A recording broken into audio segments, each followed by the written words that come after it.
चलें जी, आज हमने जो स्टार्ट करना है दैट्स एशिया। तो हम लोगों ने एशिया के डिफरेंट पार्ट्स किए हुए हैं। हम सबको अच्छे तरीके से पता है कि एशिया इस साइड से अगर डिवाइड हुआ है मिडल ईस्ट में, यहाँ पे सेंट्रल एशिया है, यहाँ पे साउथ एशिया है, फिर इस साइड पे साउथ ईस्ट एशिया है और इस साइड पे ईस्ट एशिया है। ये सारा, और यहाँ पे हमारे पास ये सेंट्रल, ये मिडल। तो अब ये जो एशिया के हमने डिफरेंट पार्ट्स किए हुए हैं, तो उसमें से ये वाला जो पार्ट आज मैंने आप लोगों को करवा रही हूँ, ये कौन सा पार्ट है? ये जो पार्ट है, मुझे कोई बताए कौन सा पार्ट है ये? Middle east. मिडल ईस्ट, शाबाश। अब हम लोग आज जो का पार्ट करेंगे वो हम करेंगे मिडल ईस्ट, और मिडल ईस्ट के जो ज्योग्राफिकल फीचर्स हैं जो कि इम्पोर्टेंट हैं वो हमें पता होने चाहिए। तो याद रख, मिडल ईस्ट में याद रखें जो मक्का और मदीना वाली माउंटेन रेंज है, ये जो सारी की सारी ये वाली है, इसको हम कहते हैं Asir mountain range. ASIR, Asir mountain range है ये सारी की सारी, जिसमें हमारे वो सारे के सारे पहाड़ आते हैं जो कि हम लोगों के, जिसका गारा हो गया, गारे जिन पहाड़ों के अंदर आते हैं। और वो जो सारे जो मदीने के पहाड़ हैं, मक्का के पहाड़ हैं, ताइफ के पहाड़ हैं, वो सारे इसी माउंटेन रेंज और इसी पहाड़ी सिलसिले के अंदर आते हैं, जिसका नाम है आसिर माउंटेन रेंज। तो ये आपने याद रखना है। किंगडम ऑफ सऊदी अरेबिया की ये जो पूरी लाइन है अरेबियन पेनिनसुला के अंदर, इवन ये यमन में भी जाते हैं, इनको हम कहते हैं आसिर माउंटेन रेंज। इनको आपने गैस करना है। फिर आप इधर देखिए, आपको कोई और माउंटेन रेंज नजर आ रहा है? हाँ, यहाँ पे हमें नजर आ रहा है, ये देखें, ये इस वक्त ईरान है। आपको ये पता होगा कि देखें, सऊदी अरेबिया से अगर हम ऊपर यहाँ पे देखेंगे तो इराक है, और यहाँ पे इराक के साथ इस तरह सऊदी अरेबिया के फ्रंट पे हमारे पास ईरान है। यानी इराक जो है वो सऊदी अरेबिया और ईरान के दरमियान में सैंडविच हुआ है।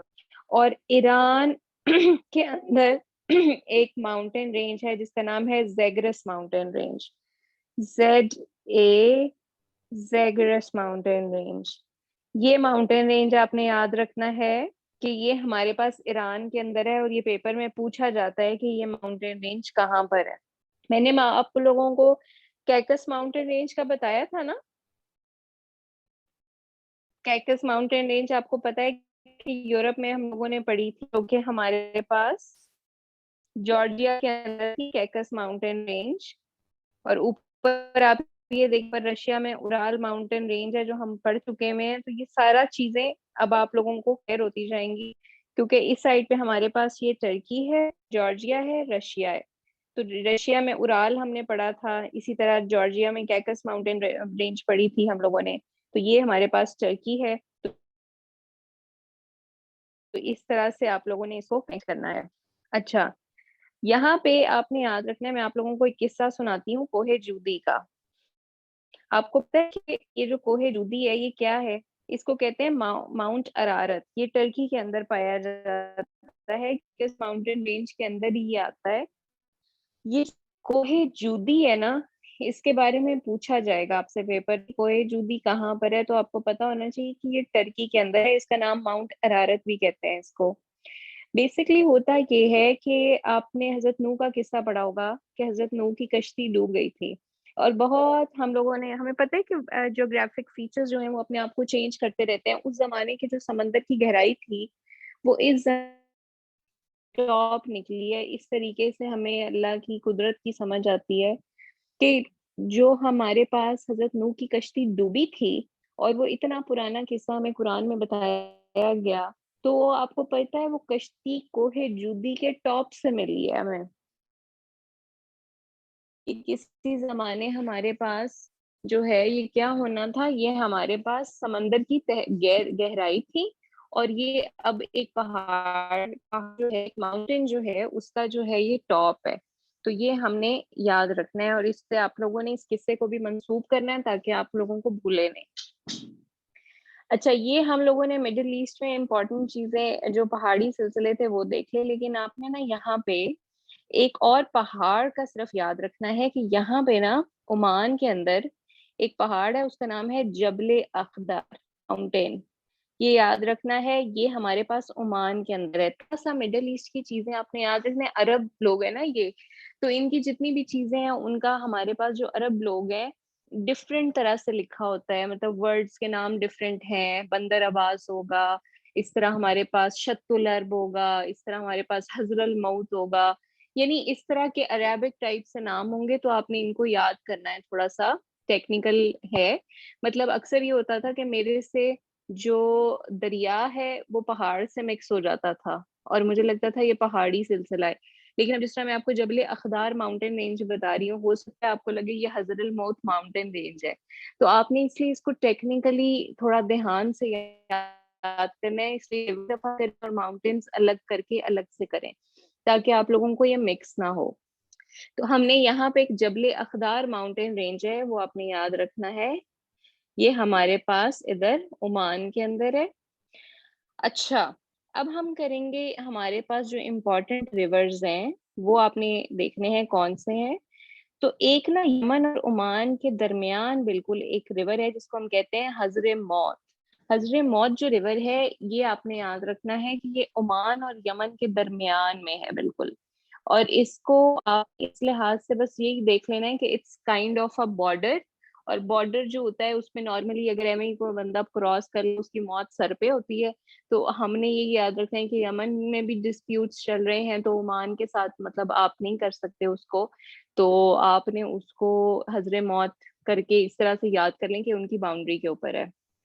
आपने वाकया पढ़ा होगा और आपको पता होगा कि हम लोग दजला और फरात के बारे में पढ़ते हैं कि दरियाए फरात जो है वो एक ऐसा दरिया था जहां से पानी लेने गए थे वो लोग।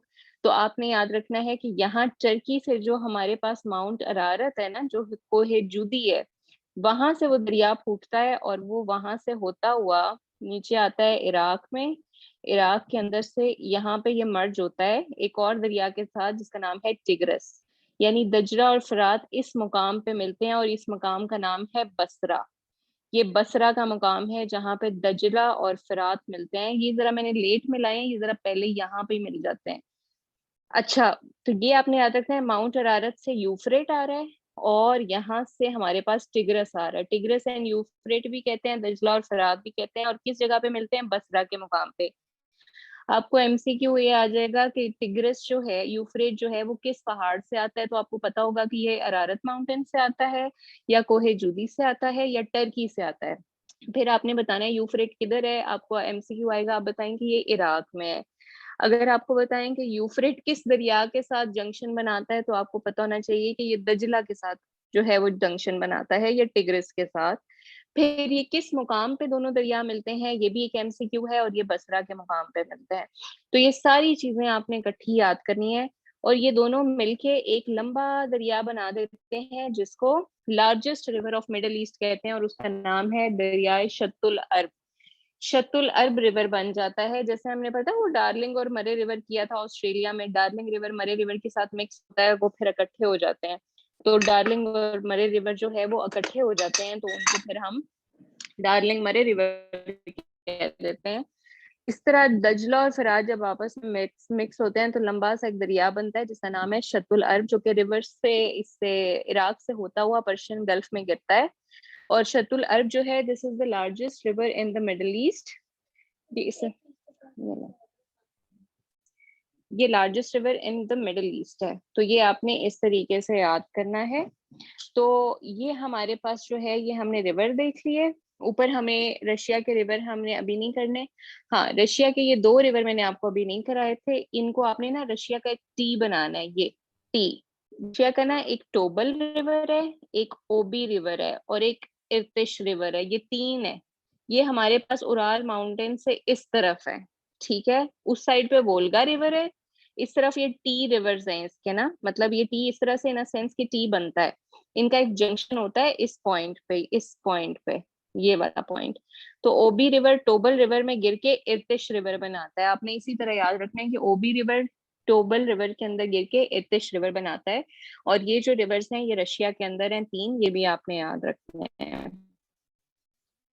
थोड़े टेक्निकल है लेकिन आप इनके ऊपर इसको बना के याद करेंगे तो आपको अच्छे से याद हो जाएंगे।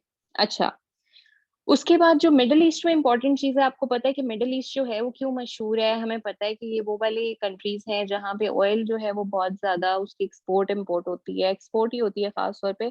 तो हमें ना यहाँ की पोर्ट्स का पता होना बहुत ज़रूरी है क्योंकि पोर्ट्स इम्पोर्टेंट है यहाँ पे। तो याद रखें कि यहाँ पे ना इज़राइल की 2 पोर्ट्स पेपर में बहुत पूछी जाती हैं। एक इसकी पोर्ट ऑफ हफ़ा है और एक इसकी इल्लत पोर्ट है। पोर्ट ऑफ हफ़ा इसकी वो पोर्ट है जो मेडिटेरेनियन सी के अंदर जाती है। और पोर्ट इल्लत पोर्ट इसकी वो पोर्ट है जो कि रेड सी के अंदर आती है। आपको पता है ना कि रेड सी किधर है? रेड सी हमारे पास इस तरफ है और जो कि एशिया और अफ्रीका को सेपरेट करता है और मेडिटेरेनियन सी हमारे पास इस तरफ करके है जो कि हमारे पास यूरोप और एशिया को सेपरेट करता है।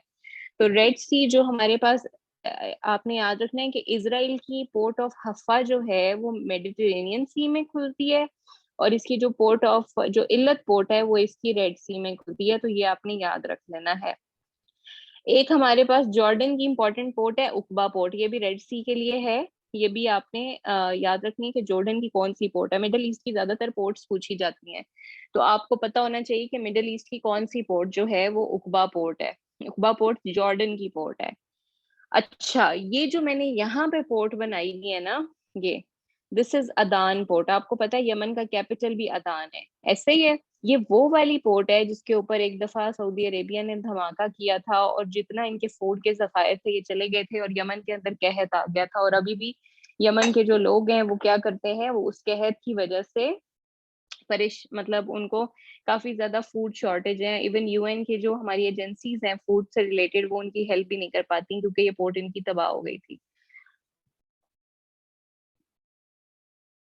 अच्छा, फिर हम आएंगे ईरान की पोर्ट्स पे जो कि इम्पोर्टेंट पोर्ट्स हैं। आपको पता है, ये देखें, ये ईरान है, ये अफगानिस्तान है, ये पाकिस्तान लगता है साथ में। हमें पता है हमारी गवादर पोर्ट इस जगह पे है, कराची पोर्ट इस जगह पे है। कराची पोर्ट पोर्ट हमारी सबसे बड़ी पोर्ट है। अच्छा, तो यहाँ पे हमारे पास जो ईरान की एक पोर्ट है इसका नाम है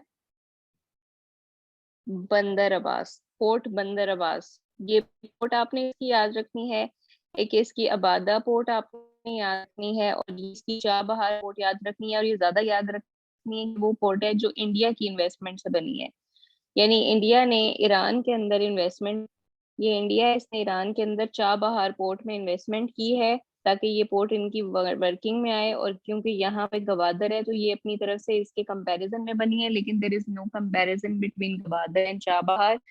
चाबहार छोटी पोर्ट है और गवादर बहुत बड़ी पोर्ट है। ये वाली पोर्ट्स आपने लाजमी याद रखनी है मिडिल ईस्ट के अंदर, और हर लिहाज से आपको इनका जो है वो याद होना चाहिए सारा कुछ। अच्छा जी, हैं स्ट्रेट्स के ऊपर। तो पहली हमने याद रखनी है, एक स्टेट बड़ी इंपॉर्टेंट है यहाँ पे ना, हमारे पास अफ्रीका है इस जगह पे। तो इस जगह को ना यहाँ रेड सी जो है वो हमारे पास इधर इंडियन ओशन के साथ जो पोर्ट में लाती है ना, उसका नाम है बाबुल हिंद। ये वाली इधर एक गल्फ ऑफ यहाँ पे जो गल्फ है ना, ये वाली स्ट्रेट, इसको ना इसको हम कहते हैं बाबुल हिंद। तो ये भी आपने याद रखनी है। दिस इज गल्फ ऑफ अदान जाता है, अदान के पास ही बनती है ये टेक्निकली। तो इसको आपने बाबुल हिंद के नाम से याद रखना है। और इधर हमारे पास जो दूसरी स्ट्रेट है इसका नाम है स्ट्रेट ऑफ हुर्मस, जो सबको पता है कि ये पर्शियन गल्फ है। और पर्शियन गल्फ के मुंह पे हमारे पास स्ट्रेट ऑफ हुर्मस है। इनके बारे में आपने कई दफा सुना होगा। अब आप खुद देखें कहाँ पर है, अरेबियन पेनिनसुला और सामने हमारे पास पाकिस्तान तक पर्शियन गल्फ आती है। ये मैंने जरा सही नहीं बनाई हुई, ड्रॉ नहीं सही की हुई।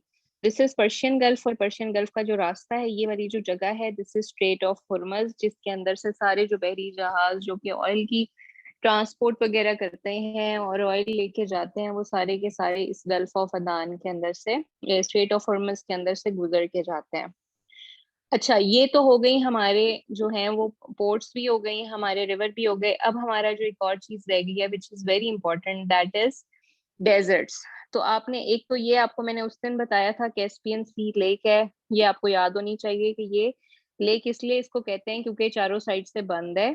This is the largest salted water lake और यहाँ पे हमारे पास ईरान की, जहाँ हमने पोर्ट्स पढ़ी हैं, वहां पे हमने ईरान के डेजर्ट्स भी पढ़ने हैं। तो दो ईरान के इंपॉर्टेंट डेजर्ट हैं, एक का नाम है दश्ते दश्ते कवीर, ऐसे, एक का नाम है दश्ते कवीर और एक का नाम है दश्ते लूत, ये आपने शायद सुना भी हो। तो दश्ते लूत और दश्ते कवीर जो है ये ईरान के अंदर हमारे पास डेजर्ट्स हैं। और उसके बाद हमारे पास इधर तुर्कमानिस्तान में एक डेजर्ट है जिसका नाम है काराकुम डेजर्ट, ऐसे, काराकुम डेजर्ट, ये हमारे पास तुर्कमानिस्तान में है। और ताजिकिस्तान में हमारे पास फरगाना वैली है, ये बहुत इंपॉर्टेंट वैली है। ये क्यों इस इम्पोर्टेंट है मैं अब आपको बताती हूँ। ये देखें, ये है हमारे पास इंडिया सब कॉन्टिनेंट, सारा का सारा, पाकिस्तान को भी अगर हम मिला लें तो ये हमारे पास सब कॉन्टिनेंट है। और यहाँ पे हमारे पास पहाड़ी सिलसिला हिमालयाज का। तो अगर आप ध्यान करें तो फरगाना वैली बाबर है वो आया था, वो यहाँ से अफगानिस्तान आया था, वहां से केपीके से होता हुआ इस जगह दिल्ली तक था। मुगल एम्पायर की जिसने बुनियाद रखी थी बाबर ने, वो फरगाना वैली का था और इस कॉन्टिनेंट में एंटर हुआ और मुगल एम्पायर बनाया था यहाँ पे इंडिया के अंदर। तो Babar belong to Fergana valley और वो वहां से आया था। अच्छा, ये वाली जगह, इस पे मैंने भी कोई चीज लगाई नहीं है क्योंकि हमने इसको जूम इन करके पढ़ना है। इसमें कोई हमारा रिमेनिंग पार्ट रह नहीं गया, तो आपने ये वाला याद रखना है। शतुल अरब आपने रिवर को याद रखना है, जबल अखदार माउंटेन को याद रखना है। ये कुछ ऐसे हैं जो भूल जाते हैं, इनको मैं रिवाइज कर रही हूँ। और हजरे मौत आपने रिवर को याद रखना है। इनके नेम्स इस तरह के हैं कि आपको रटा सही मारना पड़ेगा, तो जरा ध्यान से रटा मारिएगा।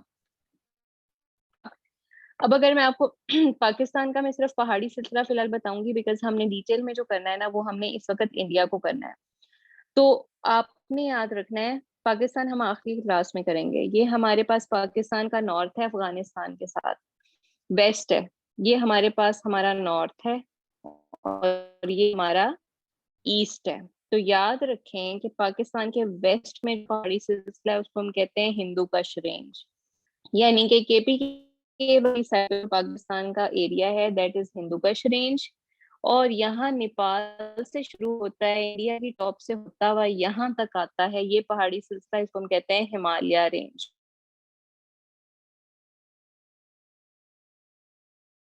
चाहिए कि पाकिस्तान में तीन ही किस्म की रेंज है। तो एक हिमालयाज है, एक हिंदू कश है और एक कराक्रम है। तो हमारे टॉप के ऊपर कराक्रम है, हमारे अफगानिस्तान वाली साइड पे यानी वेस्ट वाली साइड पे हिमालयाज है, और सॉरी हिंदू कश है, और हमारे ईस्ट वाली साइड पे नेपाल से शुरू होकर इंडिया से गुजर के जो पहाड़ी सिलसिला आ रहा है वो हिमालयाज का है। अभी इस वक्त जो बच्चा इस्लामाबाद में है उसको पता होना चाहिए कि मारगला हिल्स जो है वो हिमालयाज का पार्ट है, क्योंकि ऊपर से एबटाबाद से होती हुई हमारी तरफ ये आ रही है। और कलर कहार के पहाड़ जब खत्म होके जहाँ भेरा आता है वहां तक हमारे पास हिमालय पहाड़ी सिलसिला है, जो कि नेपाल से शुरू होकर आता है और इस जगह पे आके खत्म होता है। तो ये हमने तीन पहाड़ी सिलसिले पाकिस्तान के याद रखने हैं। अब हम जो ध्यान से करेंगे वो हम करेंगे इसी तरह ना, यहाँ पे एक चौथा पहाड़ी सिलसिला आगे को जा रहा है, इस हम कहते हैं तीन शैन रेंज। तीन शैन ये चाइना का है, तो उसके हिसाब से इसका नाम रखा हुआ है तीन शैन रेंज। ये ऊपर इस तरह से जा रहा है। यहाँ पे ना एक जंक्शन है। जंक्शन ये होता है कि प्लेचू क्या होता है आपको पता होना चाहिए। एक होता है इस तरह पहाड़, ऊंचे ऊंचे ऐसे ऐसे पहाड़ हमें नजर आ रहे हैं, इनकी चोटी होती है। लेकिन कुछ ऐसे पहाड़ होते हैं जिनकी ऊपर प्लेन होती है और यहाँ पे उनकी आबादी होती है। यानी ऐसा पहाड़ जिसके ऊपर से रूफ हो, यानी ऐसी जगह हो जहाँ पे लोग रह सकें, बस सकें। यानी वो पहाड़ ऐसे चूंच वाला ना हो बल्कि कटा हुआ हो, उस पहाड़ को हम कहते हैं प्लेचू। तो ये वाली जो पहाड़ की टॉप वाली अच्छी जगह है वो प्लेचू होती है। और आपको पता है हमारा पूरा जो बलूचिस्तान है दैट इज प्लेचू। पूरा जो पार्ट है बलूचिस्तान का, यानी पाकिस्तान में ये वाला हिस्सा, ये बलूचिस्तान प्लेचू कहलाता है। और ये भी आपको पता होना चाहिए। और यहाँ पे हमारे पास पामीर प्लेचू है जिसे हम रूफ ऑफ द वर्ल्ड कहते हैं। रूफ ऑफ द वर्ल्ड है हमारे पास पामीर प्लेचू। और ये सबको पता होना चाहिए। यहाँ पे इस पॉइंट के ऊपर है जहाँ पे कराक्रम, हिमालयाज और तीन शैन रेंज जो है वो इकट्ठी होती हैं। और यहाँ पे एक प्लेन एरिया बनता है जिसको हम रूफ ऑफ द वर्ल्ड कहते हैं, पामीर प्लेचू। अच्छा, उसके बाद आपने याद रखना है कि मंगोलिया में एक माउंटेन रेंज है जिसका नाम है अल्ताई माउंटेन। ठीक है। और इसी तरह अब हम आएंगे इंडिया में। इंडिया की हमने डिफरेंट स्टेट्स हैं उनको करना है। यहाँ तक कोई क्वेश्चन है तो मुझसे पूछ लें।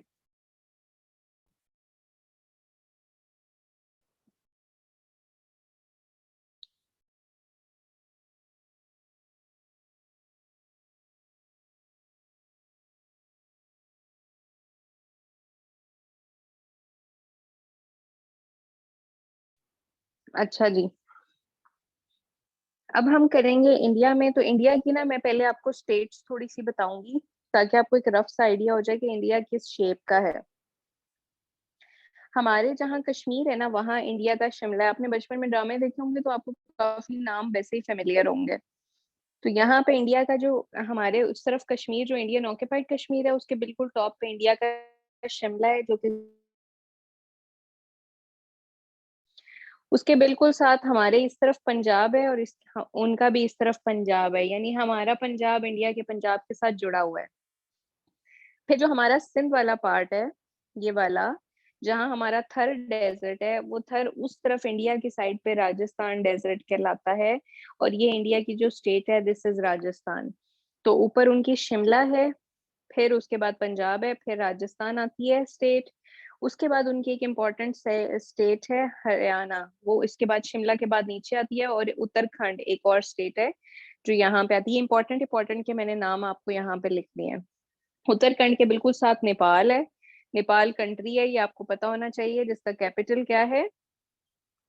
What is the capital of Nepal? Kathmandu. जी। उसके बाद है हमारे पास उत्तराखंड हरियाणा के बाद हमारे पास इंडिया की स्टेट है यूपी। और यूपी के साथ नीचे मध्य प्रदेश है। ठीक है, मध्य प्रदेश और यूपी है। और इस साइड पे राजस्थान के नीचे इंडिया वाला गुजरात है।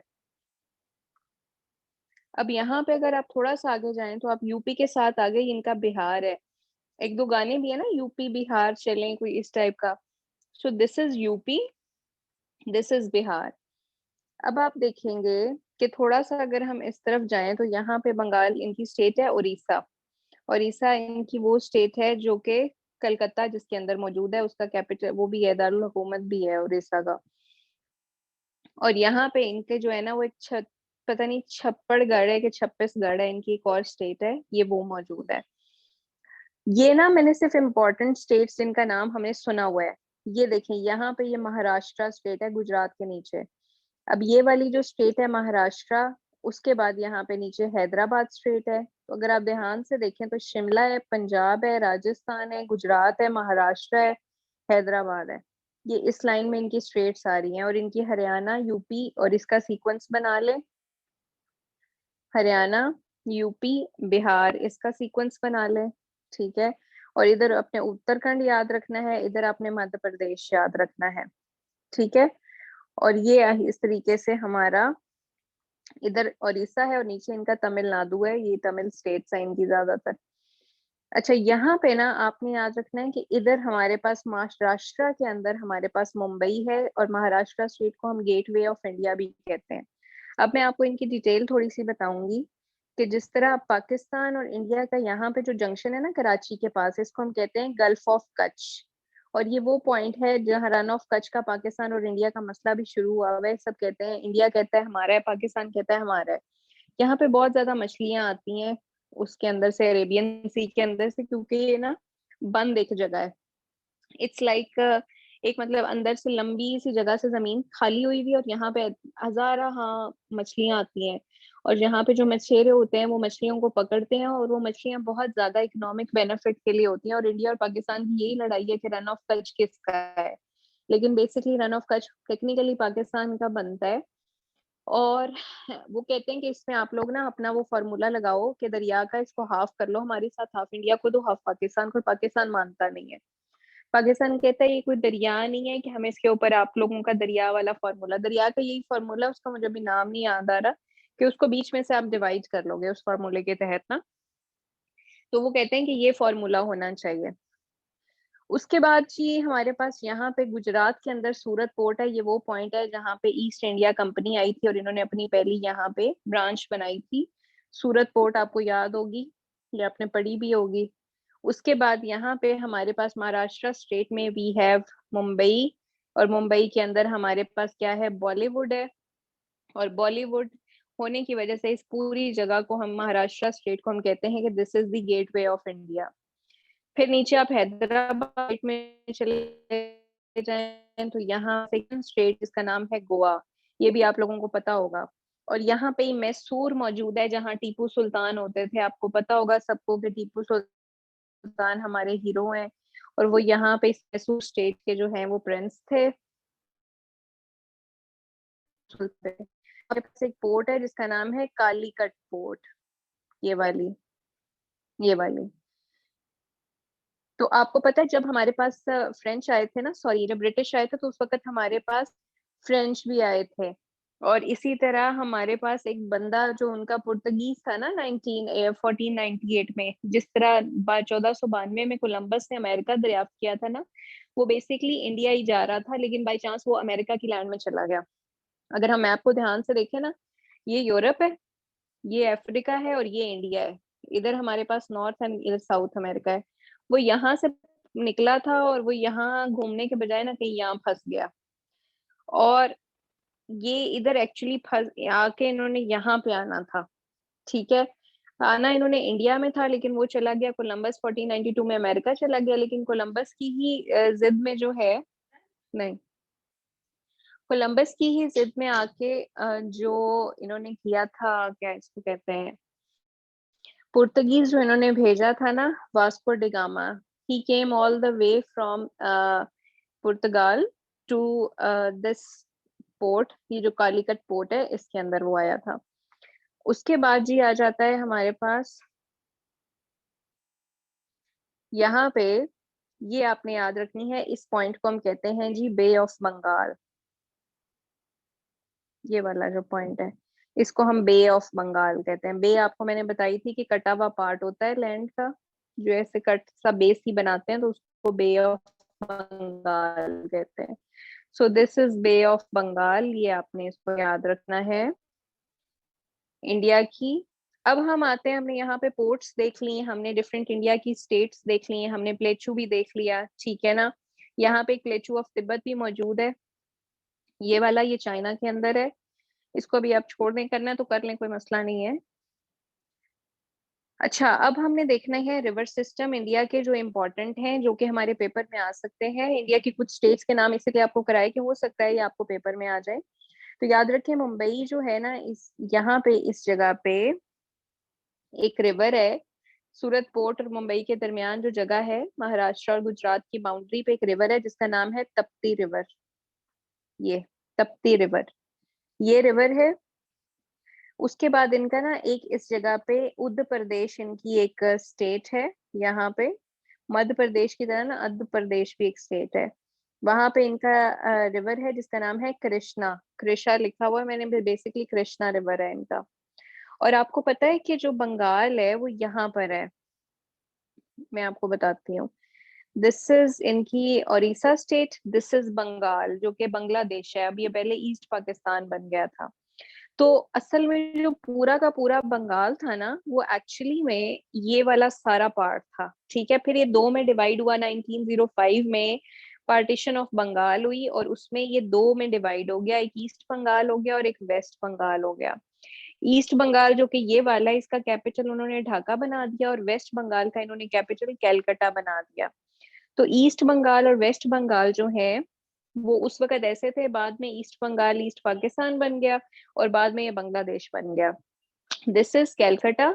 तो ये आपने याद रखना है। कैलकाटा के बारे में ये भी सवाल आता है कि कैलकाटा किस दरिया के ऊपर है, तो आपको पता होना चाहिए कि कैलकाटा होगली रिवर के ऊपर है, HOGLI, होगली रिवर के ऊपर कैलकाटा हमारे पास मौजूद है, जो कि बे ऑफ बंगाल में खुलता है। उसके बाद इनकी इंपॉर्टेंट दरिया, आपको पता है इनका एक गंगा बड़ा इंपॉर्टेंट दरिया है जिसको हम हमेशा से सुनते हैं, गंगा में इनकी अस्थियां बहाई जाती हैं। तो ये हमारे पास एक गंगा रिवर है जो कि उत्तराखंड से निकलता है, नेपाल के टॉप से यहाँ पे आता है, बिहार स्टेट के अंदर आता है, लखनऊ के अंदर ना ये वाला गंगा रिवर जो है ना, ये जमुना रिवर के साथ मिक्स हो जाता है। जैसे उधर हमने अभी देखा था ना, बसरा में मिलते हैं दोनों, टिग्रस एंड यूफ्रेट, इस तरह यहाँ से जमुना आ रहा है, यूपी के इस साइड से गंगा आता है और दूसरी साइड से जमुना आता है। ये दोनों जब आते हैं तो ये एक पॉइंट के ऊपर यहाँ पे आके मिल जाते हैं लखनऊ में, गंगा और जमुना, और फिर ये सारा का सारा गंगा रिवर बन जाता है। और इसको हम कहते हैं, ये बनारस में से भी गुजरता है एंड टॉप में जाके ये हुगली रिवर के ऊपर से टॉप से गिर के ये अरेबियन सी में गिर जाता है। ये इनका दरियाए गंगा और जमुना है, और आपको ये बहुत अच्छे से याद होना चाहिए। फिर आपको पता है कि दुनिया की सबसे ऊंची चोटी, जो पहाड़ी चोटी है, वो माउंट एवरेस्ट है, ये नेपाल है, और नेपाल के अंदर वो मौजूद है। तो ये भी आपने अपने इसके अंदर मेंशन कर लेनी है। अब हम इंडिया के इम्पोर्टेंट जो हमारे पास छोटे छोटे हमें इनकी हिल्स हैं और पहाड़ी सिलसिले हैं जिनका हमें थोड़ा सा पता। अच्छा, एक आपसे अक्सर पे क्वेश्चन आता है कि पुअरेस्ट स्टेट ऑफ इंडिया कौन सी है, तो आपको पता होना चाहिए कि ओडिशा जो है that is poorest state of India, इसको कहा जाता है। इसका क्वेश्चन भी आता है पुअरेस्ट स्टेट कौन सी है। उसके बाद है जी हमारे पास यहाँ पे आप देखें कि इनके ना कुछ पहाड़ी सिलसिले हैं जिसमें इनका बाबूघाट पहाड़ी एक रेंज है, एक इनकी हजारीबाग रेंज है, ठीक है, एक इनकी आप सतपारा रेंज करें, इनको आप याद कर लें, मेरे ख्याल से काफी है। ये एक इनकी माधव रेंज है, इसको भी कर लें अगर करना है, लेकिन ये इट्स जस्ट हिल्स है, इनके बारे में ज्यादा पूछा नहीं जाता, मैंने बस इसको मेंशन किया हुआ था, इसको इतना पूछा नहीं जाता। सतपारा रेंज कर लें, इनकी मध्य प्रदेश के अंदर है। आपसे कोई पूछे कि कहाँ की पहाड़ी सिलसिला है तो आपको पता होना चाहिए। हाँ जी, ताजमहल जो है वो हमारे पास आगरा के अंदर है, और वो यहाँ पे दरियाए जमुना है, दिस इज जमुना रिवर, यहाँ पे यूपी के अंदर, और यहाँ पे आगरा सिटी है जिसके अंदर हमारे पास ताजमहल है। उसके बाद आता है जी हमारे पास, ये सारा हो गया, हुगली रिवर भी मैंने आपको बता दिया। हाँ जी, आई थिंक आज के लिए इतना काफी है, आप लोगों को ये ना हो कि भूल ही जाएं, इसको ध्यान से करिएगा। अच्छा, ये ना नीचे हमारे पास श्रीलंका है, दिस इज श्रीलंका, ठीक है, और श्रीलंका का जो टॉप वाला पार्ट है ना, उसमें एक एक ना जाफर पेनिनसुला बनता है इतना सा। इसके बारे में ना इंडिया के साथ इनकी जो ये तमिल वाली स्टेट है ना, ये इस तमिल स्टेट का इस पेनिनसुला के बारे में ना इनकी लड़ाई है। इंडिया कहता है कि ये जो श्रीलंका का टॉप वाला पार्ट है ना, ये हमारा है, और इस पे इनकी लड़ाई भी हुई थी सिविल वॉर 1972 के अंदर। तो फिलहाल आप इस चीज को करें, जो हमारा रिमेनिंग पार्ट है हमारे पास एशिया का, वो हम बाद में करेंगे, थोड़ा सा ही रह गया है, और उसके बाद हमारा पाकिस्तान रह जाएगा, और फिर हमारा जो मैप है वो कंप्लीट हो जाएगा। और अब फिर उसके बाद आप लोगों ने ये, मैं कल वाली क्लास, प्रोबेबली जो हमारी परसों वाली क्लास होगी, that would be the last class, क्योंकि मैप हमारा फिजिकल तरीके से खत्म हो जाएगा, और मैं आप लोगों को बुक बताऊंगी जिसके अंदर से आप लोगों ने अपनी बाकी जो चीजें हैं उनको तैयार करना है। तो हम एक डिटेल्ड लेक्चर लेंगे, तो उसको रिकॉर्डिंग की जरूरत नहीं पड़ेगी, तो आप कोशिश करें कि आप उसको जो है वो इन पर्सन अटेंड करें, और आपके जो भी क्वेश्चन आंसर्स होंगे वन पेपर के हवाले से और किसी चीज के हवाले से, तो वो हम जो है ना वो उनको जो है वो अच्छे से जो है वो कर लेंगे। बाकी बेस्ट ऑफ लक, इंशाल्लाह नेक्स्ट क्लास में हम लोग डिटेल क्वेश्चन आंसर सेक्शन रखेंगे।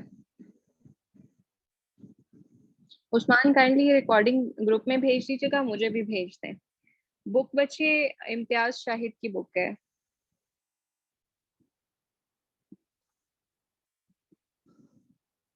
ये रिकॉर्डिंग भेज दीजिएगा मुझे।